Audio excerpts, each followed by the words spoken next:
Hi hello friends, welcome back to my YouTube channel.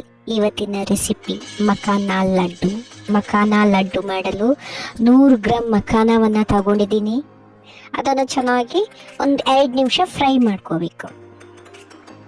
ಚೆಂದ fry ಆಗಲಿ. ಅದಕ್ಕೆ 2 spoon ಹುರಿಗಡಲೆಯನ್ನು ಸೇರಿಸ್ತಾ ಇದ್ದೀನಿ. ಹುರಿಗಡಲೆ ಸೇರಿಸಿ ಚೆನ್ನಾಗಿ ಫ್ರೈ ಮಾಡ್ಕೊಳ್ಳೋ 1 ನಿಮಿಷ ಫ್ರೈ ಮಾಡಿಕೊಂಡು ಅದನ್ನು ಮಿಕ್ಸಿ ಜಾರಿನಲ್ಲಿ ಪುಡಿ ಮಾಡ್ಕೋಬೇಕು. ಪುಡಿ ಮಾಡಿ ಇಟ್ಕೊಂಡಿದ್ದೀನಿ. ನಂತರ ಒಂದು ಬಾಣಲೆಗೆ ಬೆಲ್ಲ, ಸಿಹಿಗೆ ಎಷ್ಟು ಬೇಕೋ ಅಷ್ಟು ಬೆಲ್ಲವನ್ನು ಸೇರಿಸಿ ಆ ಬೆಲ್ಲವನ್ನು ನೀರು ಮಾಡ್ಕೋಬೇಕು. ಬೆಲ್ಲ ಒಂದು ಕಾಲು ಕಪ್ ನೀರನ್ನು ಹಾಕಿ ಅದನ್ನು ಬೆಲ್ಲದ ಜೋನಿಯನ್ನಾಗಿ ಮಾಡ್ಕೋಬೇಕು.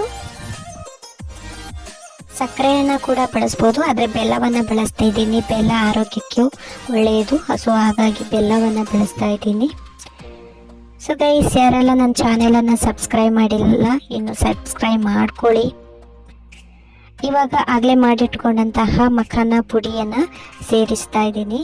ಸೇರಿಸಿ ಚೆನ್ನಾಗಿ ಕಲಿಸ್ಕೋಬೇಕು. ಚೆಂದ ಬೆಲ್ಲದ ಪಾಕದೊಂದಿಗೆ ಅದು ಮಿಕ್ಸ್ ಆಗಬೇಕು. ಸೊ ನಿಧಾನಕ್ಕೆ ಅದನ್ನು ಮಿಕ್ಸ್ ಮಾಡಿಕೊಡಿ. ಅದಕ್ಕೆ 2 ಸ್ಪೂನ್ ತುಪ್ಪವನ್ನು ಹಾಕ್ತಾ ಇದ್ದೀನಿ.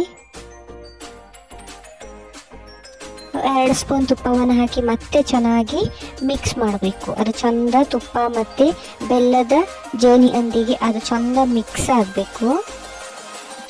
ಸೊ ಗೈಸ್, ನನ್ನ ಚಾನೆಲನ್ನು ಸಬ್ಸ್ಕ್ರೈಬ್ ಮಾಡ್ಕೊಳ್ಳಿ. ನನ್ನ ಚಾನೆಲಲ್ಲಿ ಸಬ್ಸ್ಕ್ರೈಬ್ ಆಗ್ತಾನೇ ಇಲ್ಲ. ಸೊ ಸಬ್ಸ್ಕ್ರೈಬ್ ಮಾಡ್ಕೊಳ್ಳಿ, ಸಪೋರ್ಟ್ ಮಾಡಿ, ಕಮೆಂಟ್ಸ್ ಮಾಡಿ, ಲೈಕ್ ಮಾಡಿ. ಒಳ್ಳೊಳ್ಳೆ ರೆಸಿಪಿಗಳನ್ನ ತಗೊಬರ್ತೀನಿ, ನಾನು ವಿಡಿಯೋವನ್ನು ಮಾಡಿ ಹಾಕ್ತೀನಿ. ಇದು ನೋಡಿ, ಈಗ ಚೆನ್ನಾಗಿ ಮಿಕ್ಸ್ ಮಾಡ್ತಾ ಇದ್ದೀನಿ. ಚೆಂದ ಮಿಕ್ಸ್ ಆಗಿದೆ. ಸೊ ನಿಧಾನ ಉರಿಯಲ್ಲಿ ಮಿಕ್ಸ್ ಮಾಡ್ಕೋಬೇಕು. ಚೆಂದ ಮಿಕ್ಸ್ ಆಗ್ತಾ ಇದೆ. ಇವಾಗ ಇದನ್ನು ಕೈಯಲ್ಲಿ ಉಂಡೆ ಮಾಡಿಕೊಂಡ್ರೆ ಮುಗೀತು. ನೋಡಿ, ನಿಧಾನಕ್ಕೆ ಅದನ್ನು ಉಂಡೆ ಮಾಡ್ಕೋಬೇಕು. ಗಟ್ಟಿಯಾಗಿ ಉಂಡೆ ಮಾಡ್ಕೋಬೇಕು. ಸೊ ನೋಡಿ, ಉಂಡೆ ಆಗಿದೆ. ಹೀಗೆ ಎಲ್ಲವನ್ನ ಉಂಡೆ ಮಾಡಿಕೊಂಡು ತಿನ್ಬೋದು. ಮಕ್ಕಳಿಗೂ ಇಷ್ಟ ಆಗುತ್ತೆ, ಹಾಗೆ ಮನೇಲಿದ್ದವರಿಗೂ ಆರೋಗ್ಯದ ದೃಷ್ಟಿಯಿಂದ ತುಂಬ ಒಳ್ಳೆಯದು ಇದು. ಅದರ ರೇಟ್ ಮಾತ್ರ ತುಂಬ ಜಾಸ್ತಿ ಇದೆ. Thank you.